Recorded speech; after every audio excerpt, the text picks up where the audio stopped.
इन महाजंग को 2 साल से ज्यादा का वक्त हो चुका है और इतने ज्यादा सैनिक मारे जा चुके हैं कि अब धोखा देकर भारतीय नागरिकों को जंग के मैदान में झोंका जा रहा है। आप यकीन नहीं करेंगे, सीबीआई को एक ऐसे युद्ध घोटाले के बारे में जानकारी हाथ लगी है जिसकी वजह से कई भारतीयों को रूसी जंग में भेजा गया। और हैरानी की बात तो यह है कि इन भारतीयों को रूस में अच्छी नौकरी का लालच दिया गया था, लेकिन जैसे ही ये रूस पहुंचे इन्हें यूक्रेन के सामने हथियार लेकर भेज दिया गया। भारत सरकार इस पूरे मामले पर जबरदस्त कार्रवाई कर रही है।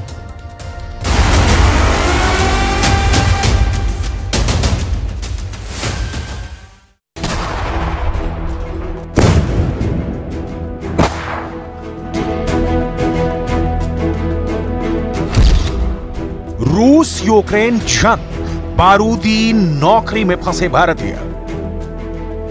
आप यकीन करें या फिर ना करें, 24 फरवरी 2022 से अब तक रूस यूक्रेन जंग को 744 से ज्यादा दिन हो चुके हैं, जिसमें यूक्रेन के दावों के मुताबिक 4,22,000 से ज्यादा रूसी सैनिक मारे जा चुके हैं।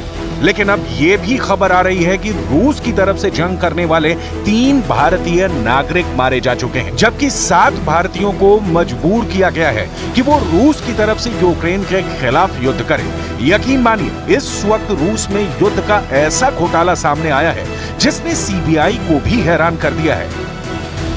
मानव तस्करी के जरिए भारतीयों को रूसी सैनिक बनाने का यह मामला देश के कई राज्यों से जुड़ा है। रूस यूक्रेन जंग में फंसे 7 भारतीयों ने एक वीडियो जारी किया है जिसमें वो खुद को बचाने की गुहार लगा रहे हैं। मैंने आपको अपनी वीडियो के माध्यम से पहले भी बताया था कि हम यहाँ पर यूक्रेन में फंस चुके हैं और ये हमें आज आगे भेज रहे हैं फ्रंट लाइन पर। हो सकता है कि ये हमारी आखिरी वीडियो हो, इसके बाद हमारी कोई कॉल मैसेज वीडियो ना आए।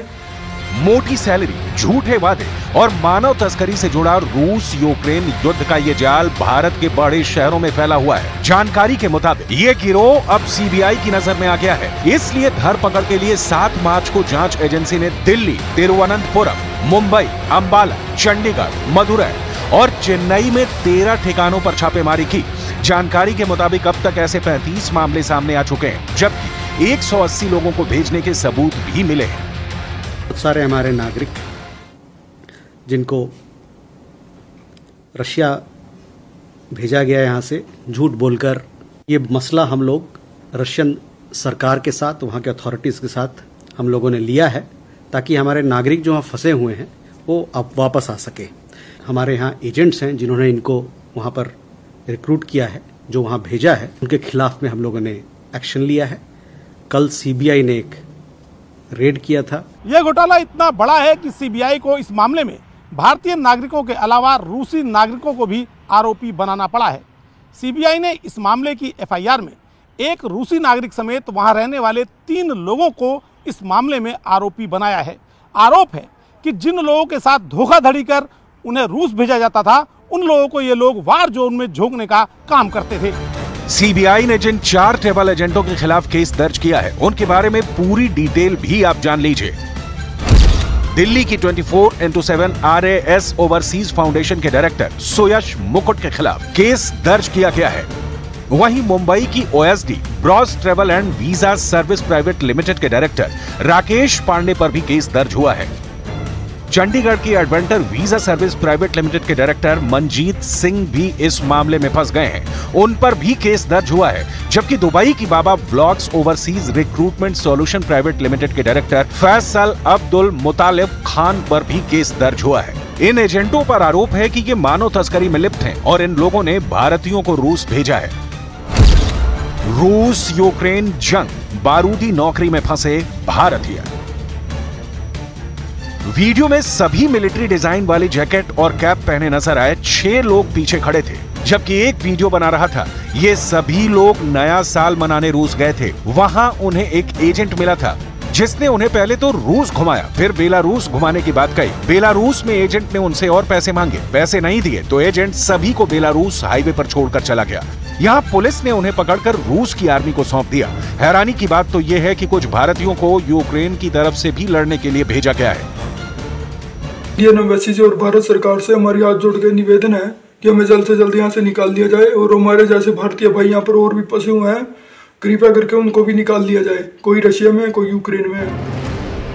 मानव तस्करी और जबरन रूस के सैनिक बनाने वाले इस मामले में हैरान करने वाले खुलासे रूस में फंसे भारतीयों ने किए हैं। उनके मुताबिक रूस की आर्मी ने उनके सामने एक कॉन्ट्रैक्ट रखा और कहा गया कि या तो कॉन्ट्रैक्ट साइन करो, आर्मी में हेल्पर की जॉब करो, या फिर 10 साल की जेल होगी।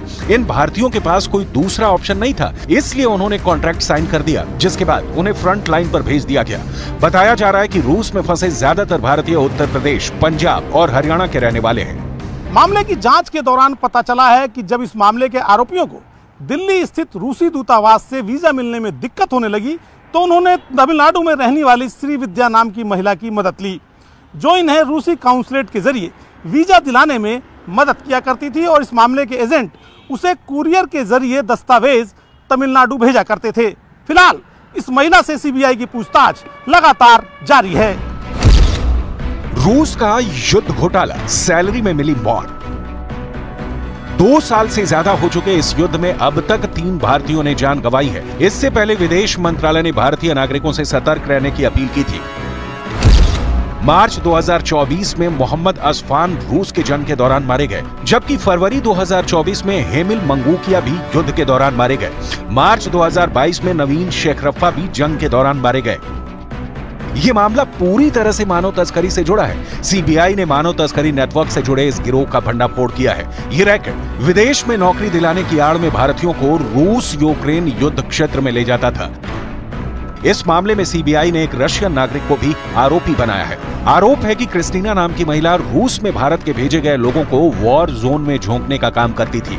इसके अलावा रूस में रहने वाले 2 भारतीयों को भी इस मामले में आरोपी बनाया गया है, जिनमें से एक का नाम संतोष है, जो तमिलनाडु का रहने वाला है, और दूसरे व्यक्ति का नाम मोइनुद्दीन है, जो राजस्थान का रहने वाला है। सीबीआई ने इस मामले में चेन्नई की रहने वाली श्री विद्या नाम की एक महिला को हिरासत में लिया है और पूछताछ कर रही है।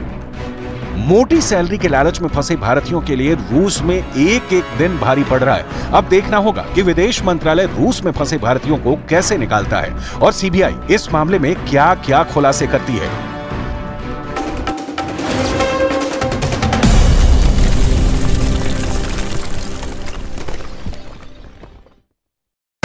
दोनों पार्टियों ने अलग अलग मैदान में उतरने का फैसला किया। शाहजहां शेख की कस्टडी मिलने के बाद सीबीआई और ईडी की टीम बंगाल के संदेश खाली पहुंची और वहां शाहजहां शेख के घर पर जांच की।